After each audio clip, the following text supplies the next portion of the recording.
주일에 말씀을 증거하는 본문들은 매일 성경이라는 큐티 월간지가 있죠.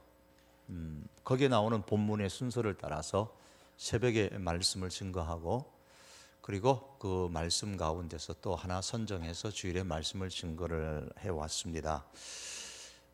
그런데 한 달에 이렇게 한 달치 설교 제목을 미리 이렇게 정해 주었는데요. 그러다 보니까 매일 성경의 순서보다 한 2달이나 석 달 정도 혹은 넉 달 이상 이렇게 늦어졌습니다. 그러다 보니까 순서대로만 계속 말씀을 전했는데, 올해부터는 바로 지난 주 중에 혹은 그 지난 주 중에 있었던 말씀들을 가지고 제가 말씀을 증거하려고 이렇게 이제 한 달씩 이렇게 올려드리는 그 제목을 이제 게시판에 게시를 하지 않습니다. 혹시 여러분께서 제가 매일 성경하고는 전혀 관계 없습니다. 매일 성경 파는 거 아니니까요. 전혀 관계가 없는데 이제 그 큐티를 여러 번 매일 하시면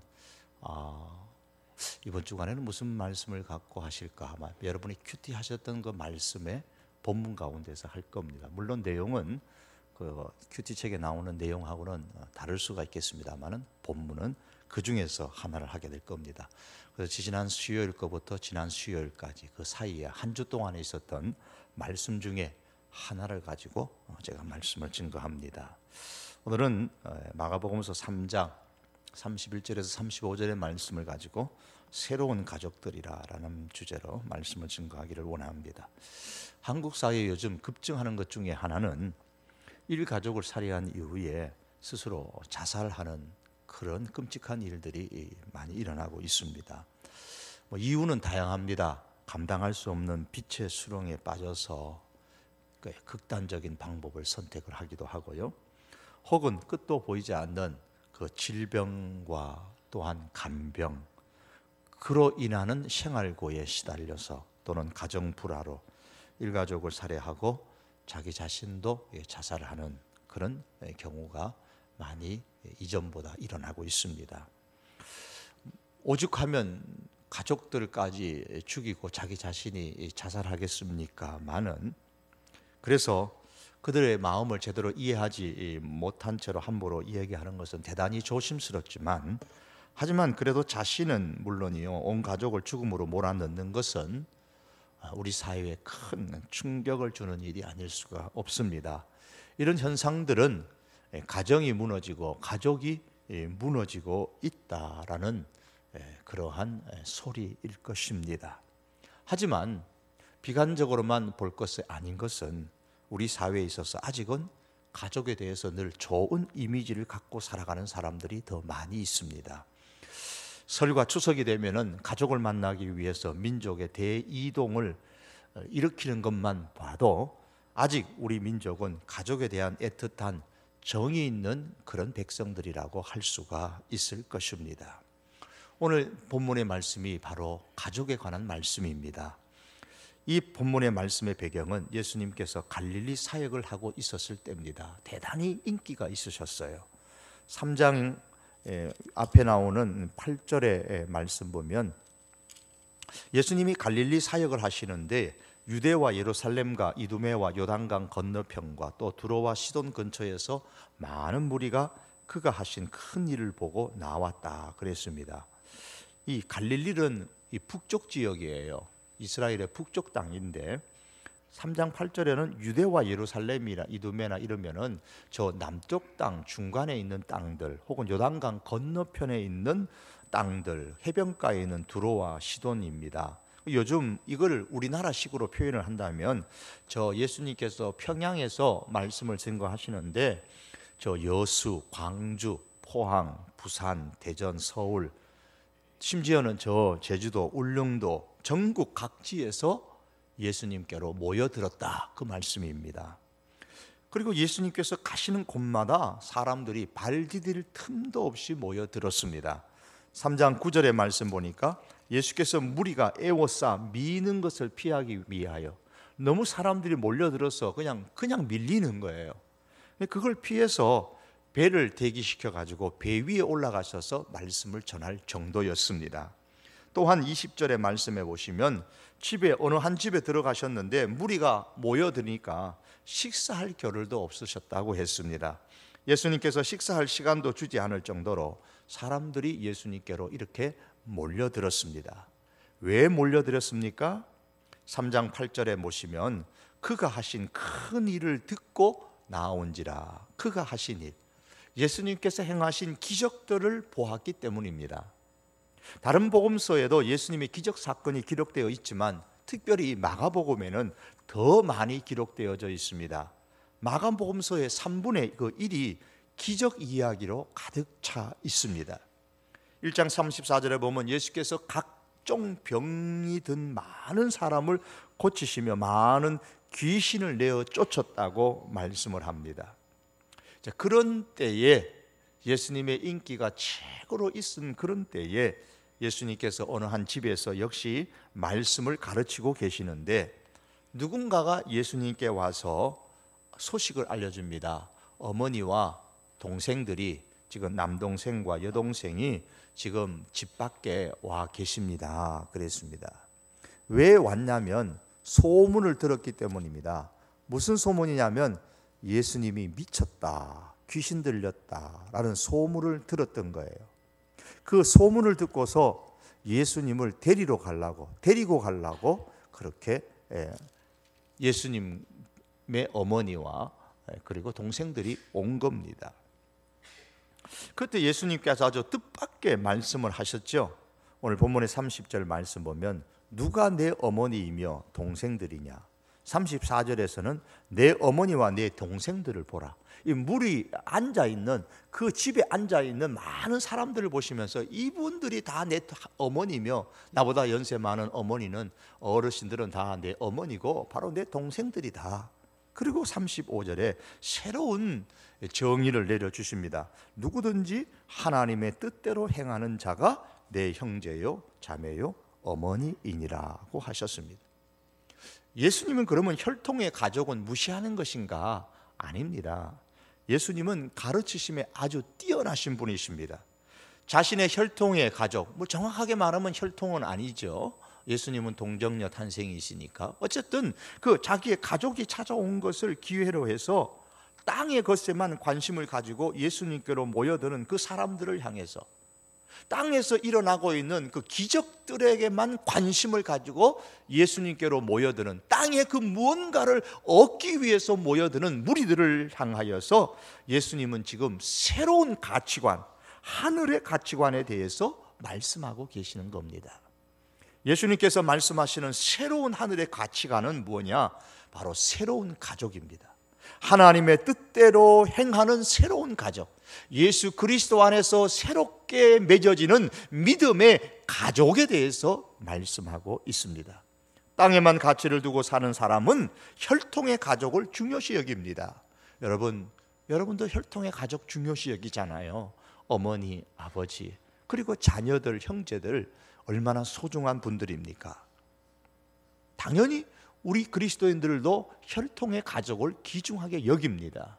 그런데 여러분, 천국의 가치를 두고 살아가는 사람은 혈통의 가족만이 아니라 예수 그리스도 안에서 맺어진 새로운 믿음의 가족 역시 정말 중요하게 여길 줄 알아야 됩니다.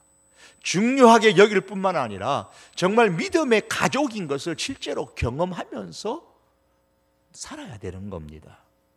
예수님은 지금 혈통의 가족이 왔다는 그 말을 듣고서 천국의 가치관을 가지고 예수님 안에서 새롭게 형성된 믿음의 가족 역시 중요시 여기라고 말씀하고 계시는 겁니다. 가족을 지금 사용하셔서 땅의 것에만 관심을 가지고 있는 이들을 향해서 하늘의 관심을 갖고 살라는 겁니다. 하늘의 관심을 갖고 사는 증거가 무엇이냐? 새로운 가족관을 가지라는 거예요. 새로운 믿음에 대한, 믿음으로 맺어지는 가족관을 가지고 사는 사람이 천국에 관심을 두고 가치를 두고 살아가는 사람의 모습이라는 말씀입니다. 그런데 오늘날 교회의 현실은 그렇지 못합니다. 그리스도인은 예수님 안에서 믿음의 가족이라는 말을 많이 합니다. 그리고 이론적으로 알고 있습니다. 하지만 안타깝게도 예수님 안에서의 믿음의 가족이라는 말이 어쩐지 낯섭니다. 낯설게 느껴지고 믿음의 가족이라는 것이 무한할 정도로 과연 우리가 믿음의 가족인가? 라고 할 정도로 믿음의 가족에 대한 관심과 친밀함과 사랑을 느끼지 못하면서 살아가고 있습니다. 왜 그렇습니까? 바로 대예배 중심에만 우리가 몰두하고 관심을 두고 신앙생활하고 있기 때문입니다. 그게 오늘의 교회의 현실이에요. 그러다 보니까 교회의 건강이 열악하게 되고 성도 간의 상호 교제는 기대하기가 힘들어지게 되고 서로를 정말로 깊이 알고서 기도해주는 그런 모습들이 어려워지게 되었습니다. 서로의 관계가 모래알처럼 됨으로 인해서 교회의 생명력이 점점 상실되어 가고 있는 것이 오늘날 교회의 현실입니다. 예수님 안에서의 믿음의 가족을 경험하는 것은 이 대예배만을 드리는 이 전통적인 신앙의 모습으로만은 기대할 수가 없습니다. 새로운 믿음의 가족은 소그룹으로 모이는 가정 공동체에서 훨씬 더 깊이 경험할 수가 있습니다. 아, 정말 믿음의 가족이구나. 그걸 경험할 수 있는 자리가 바로 가정 공동체입니다.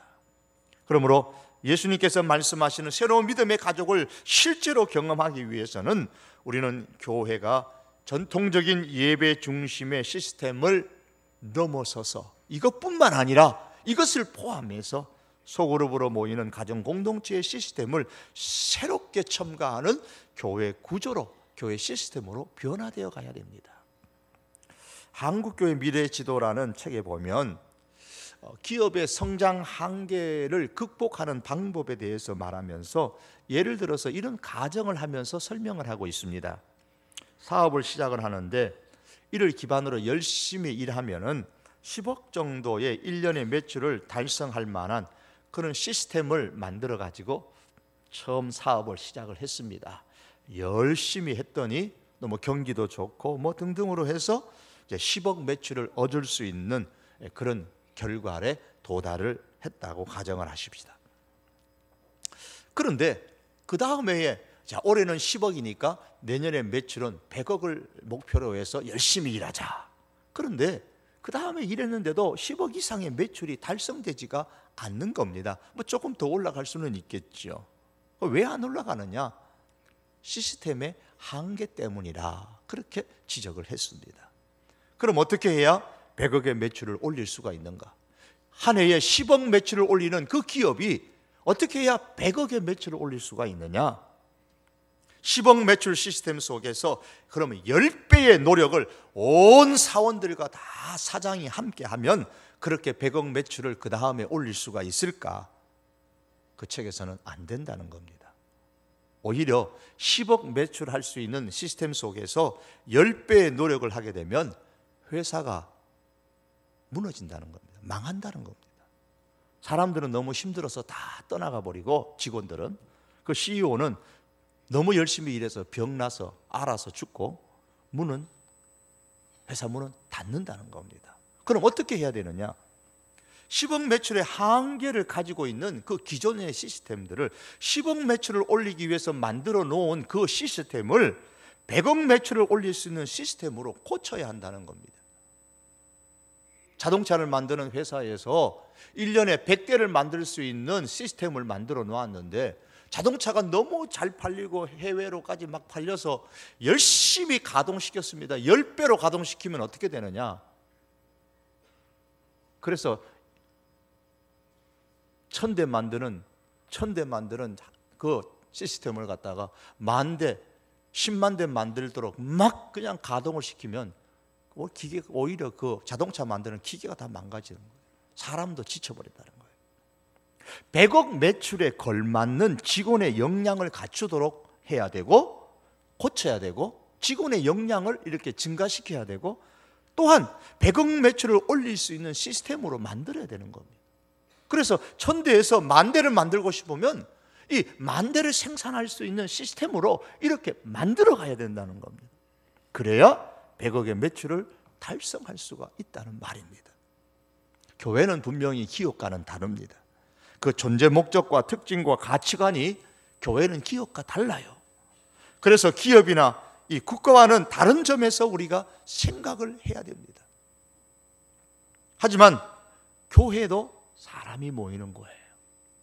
성도는 예수님 안에서 새로운 믿음의 가족임을 이론이 아니라 실제로 경험하고 누리고 신앙생활을 하려면 기존에 갖고 있는 이 신앙 스타일, 이 대회 중심의 이 예배만 갖고는 우리가 예수 그리스도 안에서 맺어지는 새로운 믿음의 가족이라는 것을 이론적으로는 배워서 알지만 실제적으로는 경험할 수 없다는 거예요.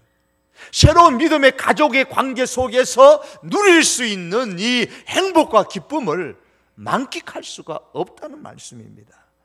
왜? 시스템의 문제니까요. 무엇보다도 교회의 시스템이 바뀌어져야 되는 겁니다. 그리고 새로운 교회 시스템에 걸맞는 그런 목회자와 그런 성도들의 역량이 갖추어져야만 되는 겁니다. 가정공동체가 새로운 믿음의 가족을 경험할 수 있는 최적의 시스템인 이유가 뭡니까? 그 이유는 가정공동체는 먼저 가정의 특징을 그대로 갖고 있기 때문입니다. 건강한 가정에는 친밀함과 보살핌이 있습니다. 가족 간의 친밀감이 없고 가족 간에 서로 보살펴 주는 것이 없다면 그런 가정을 한번 상상해 보십시오. 가족이라고 말은 하지만은 삭막한 사망을 연상하는 것이 훨씬 더 나을 겁니다. 또한 건강한 가정에는 서로에 대한 책임감이 있습니다. 아내로서 남편으로서 서로의 부부간의 책임감도 있고요, 자녀에 대한 부모의 책임감, 아니 부모에 대한 자녀의 책임감도 있습니다. 상호 책임감이 없는 그런 가정을 한번 생각해 보십시오. 현대 가정이 무너지는 이유는 바로 이러한 서로의 친밀함이나 보살핌이나 책임감이 결여되어졌기 때문입니다. 가족 성원들 간에 서로 친밀하지 못하고 보살펴주지 못하고 책임감이 없게 되면 가족 관계에서 대립의 관계가 형성이 됩니다.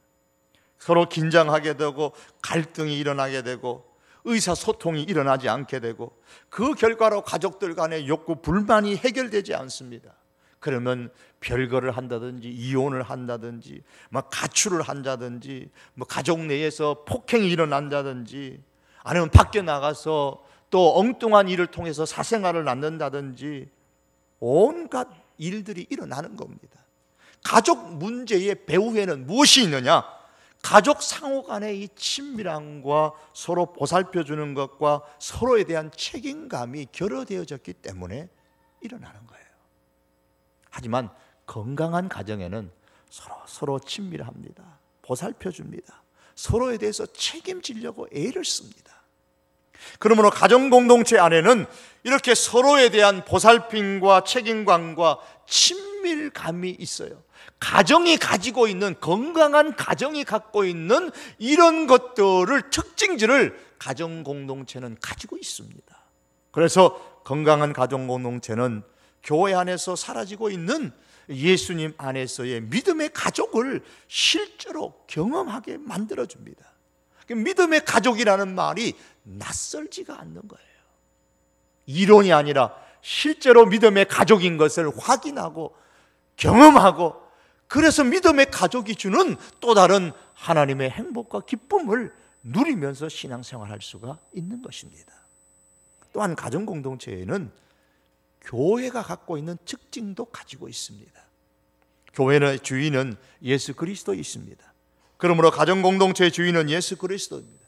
교회가 이렇게 예배를 드리는 것처럼 가정공동체에도 말씀을 가지고 우리가 나누는 예배가 있습니다. 교회에 말씀의 훈련이 있습니다. 가정공동체에도 말씀의 훈련이 있습니다. 말로 가르치는 훈련은 아니지만 삶으로 보여주고 배우는 그런 말씀의 훈련이 있어요. 교회는 섬김이 있습니다. 가정공동체에도 섬김이 있습니다. 가정공동체의 구성원 상원 간에 서로보다 친밀하게 섬길 뿐만 아니라 가정공동체가 있는 그 주변의 사람들에게까지, 주변 사회에까지 섬기는 일들이 가정공동체 속에서 일어납니다. 교회에 전도가 있습니다. 가정공동체 역시도 복음을 증거합니다. 전도가 있습니다. 아니, 그 가정공동체가 복음을 전파하는 복음의 전초기지의 역할을 합니다. 그래서 우리는 교회로 인도하는 것도 소중하지만은 가정 공동체로 먼저 인도하는 것 대단히 중요한 겁니다. 그래서 가정 공동체에는 교회가 갖고 있는 그 특징들을 그대로 갖고 다 있어요. 예배도 있고 말씀의 훈련도 있고 섬김도 있고 전도도 있고 이런 것들이 종합되어지는 것이 가정 공동체입니다. 가정 공동체에 예배는 있지만 가정 공동체가 예배가 전부가 아닙니다. 가정 공동체의 말씀으로 삶으로 배우는 말씀의 훈련이 있지만 말씀 훈련이 전부가 아닙니다. 가정 공동체에는 섬김이 있습니다. 그러나 섬김이 전부가 아닙니다.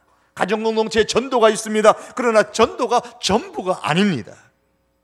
가정 공동체에는 이 모든 것들이 다 포함되어져 있습니다. 왜냐하면 가정 공동체는 가정에서 모이는 교회의 역할을 하기 때문에 그렇습니다. 그래서 교회가 갖고 있는 그 특징들을 다 가져야 하기 때문에 그런 거예요. 이렇게 가정 공동체는 가정인 동시에 또한 교회의 역할을 합니다. 따라서 우리가 가정 공동체를 활성화하면 활성화할수록, 우리가 가정 교회에 적극적으로 동참하면 동참할수록 예수님 안에서 맺어진 새로운 믿음의 가족인 것을 실제로 경험하고 신앙생활 할 수가 있는 것입니다. 그 가족 간의 믿음의 가족 간의 그 관계 속에서 신앙이 주는 그 행복과 기쁨을 누릴 수가 있는 것입니다. 무엇보다도 이 가정 공동체는 성경적인 초대교회의 모습입니다. 바울이 복음을 증거하고 가는 곳마다 교회를 세웠는데 이 바울이 세운 이 교회를 일컬어서 그는 에클레시아라는 단어를 사용을 했습니다. 그러나 이 에클레시아라는 단어가 바울이 처음 만들어낸 것이 아니고 그 당시의 사람들에게 아주 익숙한 단어였습니다. 기원전 5세기경부터 한 도시의 그 시민들이 자신들의 복지에 영향을 미치는 그 동네의 문제들을 결정하기 위해서 정기적으로 모임을 가졌는데 그 모임을 민회라고 했습니다. 이때 이 민회라는 말이 에클레시아라는 단어입니다. 그래서 에클레시아라는 말은 본래 기독교적인 용어가 아니었습니다. 기독교적인 의미가 전혀 그 안에 담겨 있지 않았습니다. 그냥 단순히 사람들의 모임이나 혹은 회합, 모임 가운데서의 교제 이런 것을 의미하는 단어였습니다. 또한 유대 사회에서는 하나님 앞에 모인 이스라엘 민족의 총회, 하나님 앞에 모이는 이스라엘 백성들의 모임 전체를 일컬어서 히브리 단어를 표현할 때에 그걸 헬라식으로 표현하면 에클레시아라는 단어를 사용한 겁니다. 바울이 여러 지역을 흩어져 생활을 했습니다. 바울은 사실은 흩어져서 살아가는 유대인, 디아스포라 유대인입니다. 유대인들이 로마의 지배를 받으면서 혹은 그 이전부터 바벨론의 지배를 받으면서 아수르의 지배를 받으면서 이 다른 나라로 다른 땅으로 많이 흩어져 살았잖아요. 마치 우리나라가 일제 식민지 때문에 우리나라를 떠나서 저 만주나 간도나 다른 미국이나 등등 여러 나라로 러시아나 흩어져 살았던 것처럼 흩어져 살아도 어떻게 합니까? 흩어져서 거기서 모여 살았죠. 모여 살았습니다. 그래서 유대인들도 여러 지역으로 유대 땅을 벗어나서 다른 나라로 흩어져 살아가는데 거기서 모여 살았습니다. 이 모여 살아가는 유대인들, 이걸 흩어진 유대인들, 그래서 디아스포라라 그렇게 불렀습니다. 디아스포라. 이 바울은 이런 디아스포라 출신이에요. 그러면서도 예루살렘에 와서 정통 바리새파 사람들이 배우는 율법을 공부한 사람이기도 합니다. 그러니까 바울은 출신은 디아스포라 출신이지만 그가 배웠던 학문은 정통 유대인의 학문을 배운 겁니다. 그래서 디아스포라 출신이기 때문에 헬라 문화에, 이방 문화에 아주 익숙하고 또 정통 바리새파의 그 공부를 한 사람이기 때문에 역시 유대 문화에도 익숙한 사람이었습니다. 바울이 복음을 증거하는데 유대인을 만나기도 하고 이방인들을 만납니다. 유대 문화에 익숙한 사람도 만나고 헬라 문화에 익숙한 사람도 만납니다. 그들이 같이 모이는 거예요. 자, 유대인들도 모이고 헬라인들도 모이고 이방인들도 모이는데 이들을 다 이해할 수 있는 우리들의 모임의 이름을 뭐라고 부를까? 그걸 생각하다가 사용한 단어가 바로 이 에클레시아라는 단어입니다. 왜냐하면 에클레시아는 유대인들도 사용을 하고 이방인들도 사용했던 단어이기 때문에 그렇습니다. 물론 에클레시아라는 이 단어를 유대인들이 이전에도 사용했지만은 바울이 에클레시아라는 단어를 사용함으로 통해서 이제 점점 교회를, 예수님을 믿는 사람들의 모임을 에클레시아라 그렇게 부르게 된 거예요. 바울이 데살로니가에 있는 그리스도인들에게 편지를 쓰면서 에클레시아라는 단어를 이렇게 사용합니다. 바울과 실로아노와 디모데는 하나님 아버지와 주 예수 그리스도 안에 있는 데살로니가인의 교회에 편지하노니, 즉 에클레시아에 편지하노니 그랬습니다. 여기서 바울은 예수님을 믿는 우리들의 기독교의 특별한 모임을 에클레시아라고 하면 이 헬라 문화에 익숙한 사람이 오해하지 않을까 싶어서 이렇게 표현합니다. 하나님 아버지 안에 있는 에클레시아다 그렇게 표현합니다. 그러니까 이 헬라 사람들이, 이방인들이 모이는 그런 민회와는 다른 성격의 모임이다, 에클레시아다. 즉 하나님 아버지 안에 있는, 하나님 안에 있는 에클레시아다 그렇게 표현을 했습니다. 그래서 헬라 문화의 소산의 민회와 구별을 했습니다. 동시에 주 예수 그리스도 안에서라는 단어를 에클레시아 앞에 첨가시켰습니다. 예수 그리스도 안에 있는 에클레시아다 그렇게 붙여서 유대인들이 모이는 그 회당과 구별을 시켰습니다. 유대인들은 예수님의 이름으로 안 모였거든요. 하나님의 이름으로만 모였지.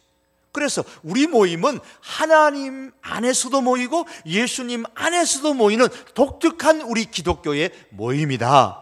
그래서 에클레시아라고 붙이면서 앞에 수식어를 붙인 겁니다. 그런데 처음에 바울이 에클레시아라는 말을 사용할 때에 성도들이, 기독교의 믿음의 식구들이 모였던 장소가 어디냐면 이와 같은 좋은 건물이 있는 곳이 아니고 성도들의 집에서 모였습니다. 그래서 그 가정이 바로 에클레시아라 그렇게 불려졌던 겁니다. 예컨대 사도행전 18장 7절 8절에 보면 거기서 옮겨 하나님을 공경하는 디도, 유스도라 하는 사람의 집에 들어가니 그 집이 온 집으로 더불어 주를 믿으며 수다한 고린도 사람도 듣고 믿어 세례를 받았더라. 바울이 유스도라고 하는 사람의 집에 들어가서 거기서 말씀을 가르쳤더니 거기서 주님을 믿고 많은 고린도 사람들이 듣고 믿고 거기서 세례를 받았습니다. 그게 에클레시아가 된 거예요. 모임이 된 겁니다. 예수님을 믿는 사람들의 모임, 교회가 된 겁니다.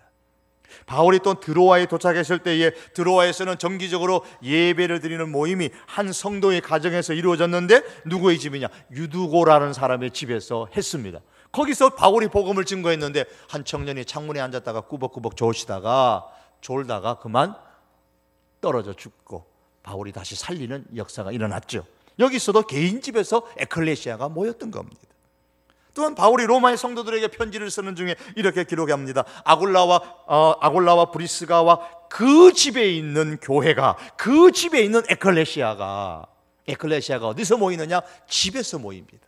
아골라와 브리스가 집에서 모였다고 말씀합니다. 사도행전 10장에 보면 고넬료가 베드로 사도를 강사로 모셔서 부흥회를 하는데 어디서 했습니까? 고넬료의 집이 에클레시아가 되어져서 그 집에서 부흥회를 했습니다. 그 외에 이렇게 초대교회의 성도들은 자기의 집을 예배의 처소로 에클레시아로 제공하고 그 집에서 에클레시아 모임을 가졌던 겁니다. 이것이 바로 뭐냐? 가정 공동체입니다. 더욱이 가정 공동체는 바울 이전으로 올라가서 초대교회 성도들의 신앙의 모습이기도 했습니다. 사도행전 2장 4절에 보시면 날마다 마음을 같이하여 성전에 모이기를 힘쓰고 집에서 떡을 떼며, 성전에 모이기를 힘쓰고 집에서 또한 떡을 떼고 기쁨과 순전한 마음으로 음식을 먹었다 그랬습니다.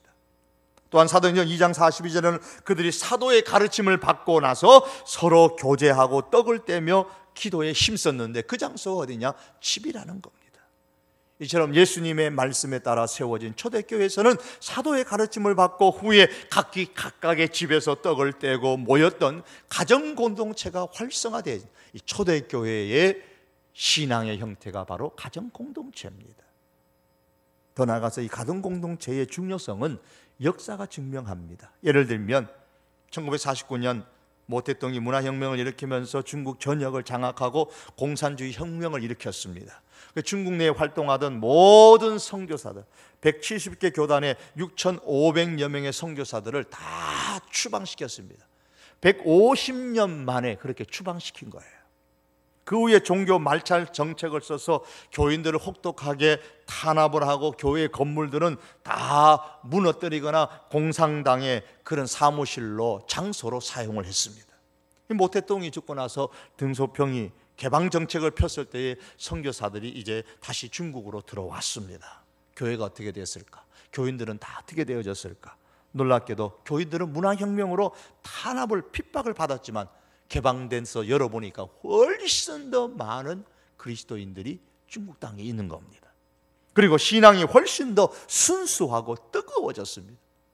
믿음의 가족으로서의 그 결집이 너무너무 잘 되어 있는 거예요. 모태똥 치하에 모진 탄압 가운데서도 교회가 죽지 않고 오히려 성장하고 성도들이 그리스도 안에서 맺어진 그 믿음의 가족을 실제로 놀랍게도 경험하게 된 그 비결이 다른 데 있는 게 아닙니다. 핍박을 받자 교단 건물이 없어지고 그러니 그들은 집에서 모이기 시작했습니다. 집에서 그들이 예배를 드렸던 겁니다.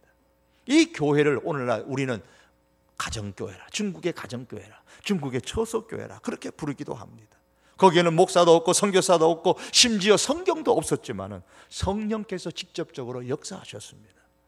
오늘 중국 교회를 오늘과 같이 성장하게 만든 그 원동력이 어디 있느냐? 성령의 인도를 받았던 그 가정교회, 처소교회였던 겁니다. 가정공동체였죠. 영국 부흥의 선구자인 요한 웨슬레는 독일 경건주의의 영향을 받은 모라베 형제단으로부터 큰 도전을 받습니다.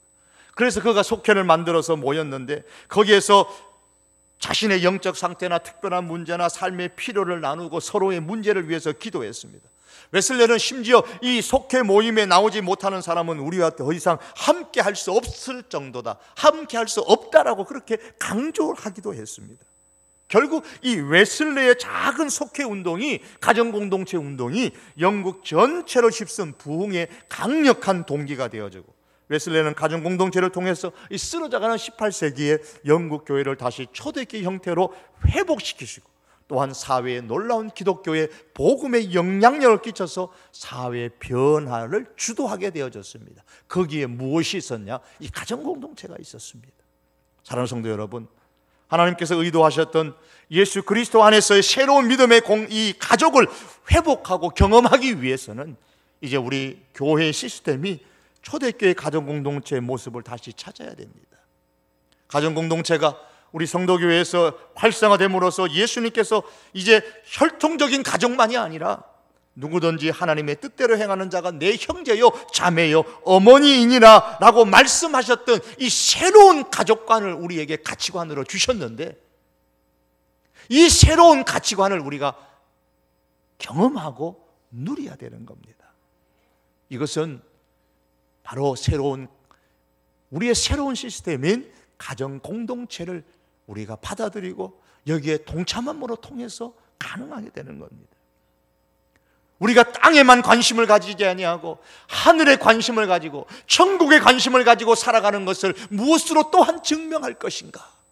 주님이 말씀합니다. 새로운 가족관을 가지라고 말씀합니다. 여러분의 혈통의 가족 소중합니다.